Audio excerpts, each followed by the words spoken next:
আমাকে সরকারি কর্মচারীদের ভিতরে একটা শুরু হয়েছে যে তারা এখনই তেল দিয়া মারা শুরু করে দিছে যে কে ভবিষ্যতে আসবে। তা আমি একটা কথা সবসময় বলি যে আপনার যে তেলটা আছে ওই তেলটা এখন রেখে দেন, আর যে বেটা এখন তেল ব্যবহার করতেছে সে সেসব তার তেল শেষ হয়ে যাব, আর আপনি সেসব তেল দিয়ে উঠে দেন দিয়া। আর এখন তো আমাদের তো কোনো তেলের দরকার নেই, আপনার যেসব তেলের দরকার হবে তেল এখন রেখে দেন, ওই সময় তেল দিয়া কারে দিয়া কোথায় উঠতে হবে উঠে দেন। কিন্তু আপনাকে এখানে এখনই দেখি তেল মারা শুরু হয়ে গেছে।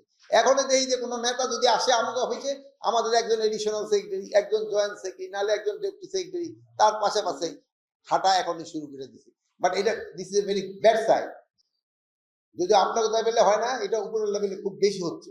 এদিকে ক্ষেত্রে আপনাদের ক্ষেত্রে যেহেতু আমার এখানে দুইজন সচিব মহোদয় আছে, এই জন্য ওনাকে সামনে বললাম, ওনারা যেন অন্য অফিসারদের একটু কেয়ার মানে এই জিনিসগুলি বলে।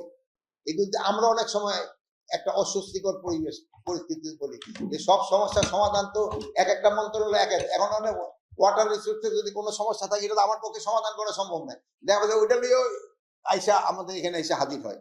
এই জন্য যে তেল, যদিও তেল সবারই দরকার, তেল ছাড়া অবশ্য কারোরই চলে না, বাট ওই পরিমাণ মতো দিয়ে, আর আপনারা এখন এত বেশি দিয়ে দিয়ে ফেলছেন নিজেরটা শেষে গিয়ে ফেলতেছে। এই তেলবাজির একটু যত তাড়াতাড়ি সম্ভব আপনারা বন্ধ করবেন।